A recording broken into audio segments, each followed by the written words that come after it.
श्रोताओं, आकाशवाणी जम्मू 30 मई से यानी आज से दोपहर 3 बजे से 3:30 तक एक लाइव फोन इन प्रोग्राम प्रसारित करने जा रहा है। कोविड-19 से संबंधित आपके प्रश्नों के उत्तर देने के लिए हमारे साथ स्टूडियो में विभिन्न डॉक्टर्स मौजूद होंगे। 30 मई को यानी आज प्रसारित होने वाले कार्यक्रम में हमारे स्टूडियो में होंगे सांस से संबंधित रोगों के विशेषज्ञ डॉक्टर अभिनव शर्मा।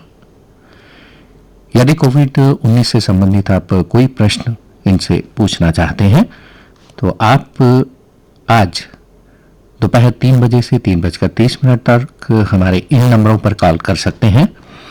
फोन नंबर कृपया नोट कर लें 0191 256 3459। दूसरा नंबर है 0191 256 3473 और तीसरा नंबर है 0191 256 3476। ये तो थी हमारे कार्यक्रमों संबंधी जानकारी। और अब आज स्थानीय समाचार पत्रों में छपी सुर्खियों के साथ मैं राजेश शर्मा। कोरोना से अनाथ बच्चों को मुफ्त शिक्षा, 23 साल पर मिलेंगे 10 लाख, 5 लाख का बीमा भी होगा। कोरोना महामारी से अनाथ हुए बच्चों को पीएम केयर्स फंड के तहत मुफ्त शिक्षा व इलाज की सुविधा मिलेगी।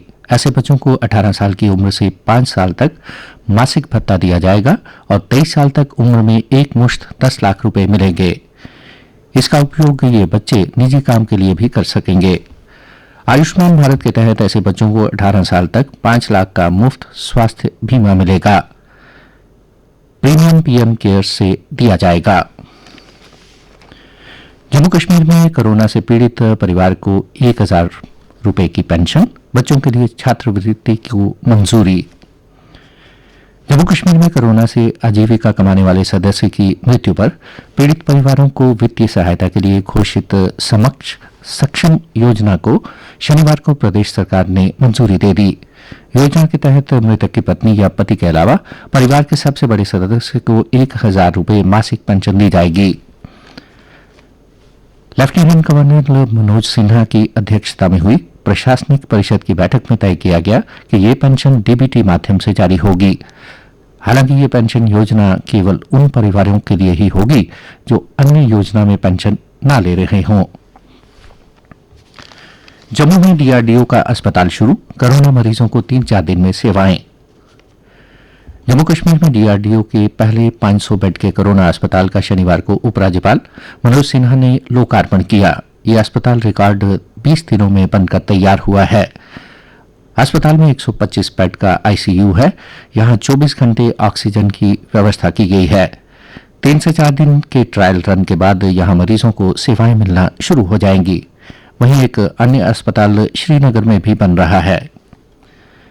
जम्मू के भगवती नगर में अस्पताल का लोकार्पण करने के बाद उपराज्यपाल ने कहा कि कोरोना के खिलाफ लड़ाई में डीआरडीओ का ये अस्पताल अहम भूमिका निभाएगा।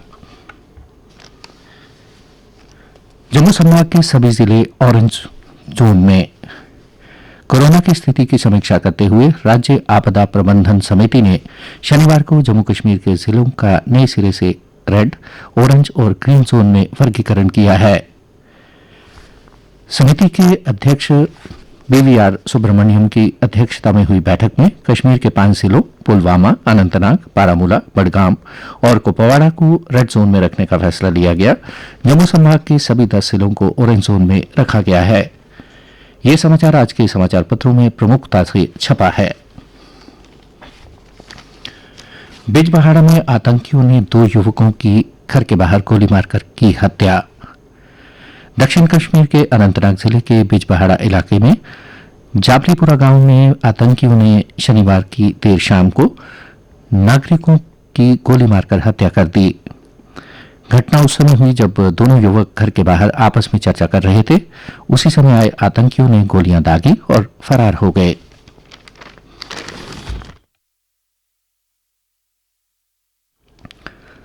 संघर्ष विराम, जम्मू कश्मीर में आतंक के खिलाफ लड़ाई पर रोक नहीं, सेना प्रमुख जनरल एमएम नरवणे ने स्पष्ट किया कि भारत पाकिस्तान के बीच संघर्ष विराम का मतलब ये नहीं है कि आतंक के खिलाफ लड़ाई पर रोक लगा दी गई है। उन्होंने कहा, यह मानने का कोई कारण नहीं है कि पाकिस्तान ने एलओसी से सटे आतंक के ढांचे नष्ट कर दिए। पेट्रोल डीजल महंगा, मुंबई में 100 के पार। पेट्रोल और डीजल की कीमतें इस महीने 15वीं बार बढ़ी हैं। शनिवार को पेट्रोल के दाम 26 पैसे तो डीजल 28 पैसे प्रति लीटर बढ़ गए।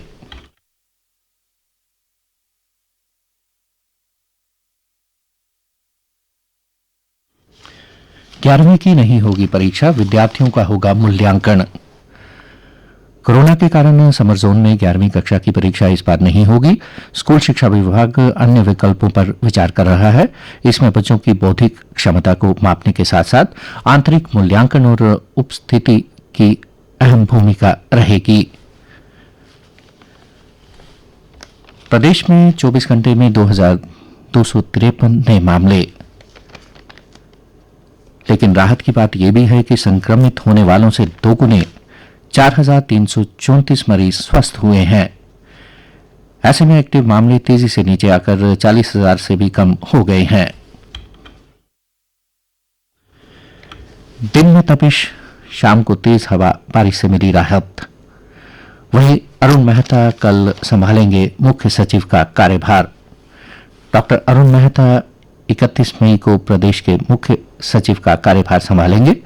सामान्य प्रशासनिक विभाग के सचिव मनोज कुमार द्विवेदी ने आदेश जारी कर सभी प्रशासनिक विभागों को निर्देश दिया कि वे 31 मई से सभी फाइलें व दस्तावेज मुख्य सचिव के तौर पर मेहता को ही भेजें।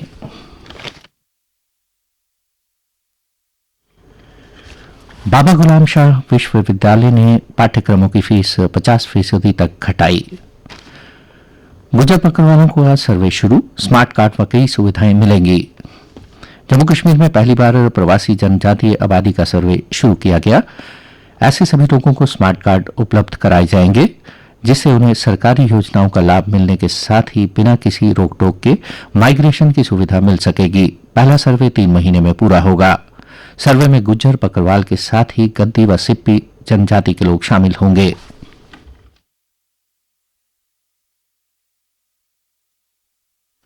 अब कुछ खेल समाचार। T20 विश्व कप के लिए मांगा समय।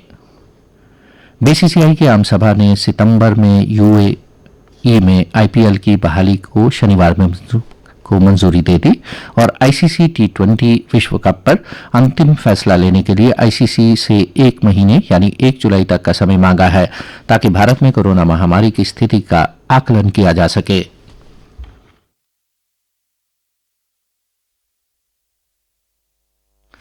छठी बार स्वर्णिम पंच लगाने उतरेंगी मैरी कॉम। 6 बार की विश्व champion MC Mary Kom Dubai एशियाई मुक्केबाजी चैंपियनशिप के महिला 51 किलोग्राम फाइनल में कजाकिस्तान की नाजिम किजाइबी से भिड़ेंगी और अपना छठा स्वर्ण पदक हासिल करने की कोशिश करेंगी। वहीं भारतीय गोल्फर गंगजी दूसरे दौर में भारतीय गोल्फर राहिल गंगजी ने शनिवार को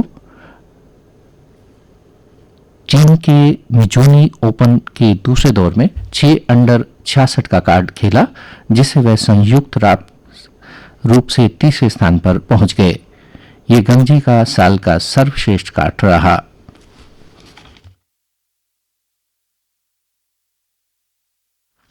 अब मौसम का हाल। जम्मू में आज मौसम आमतौर पर खुश रहने की संभावना है। कल का अधिकतम तापमान था 39.2 डिग्री सेल्सियस तथा न्यूनतम तापमान 29.6 डिग्री सेल्सियस।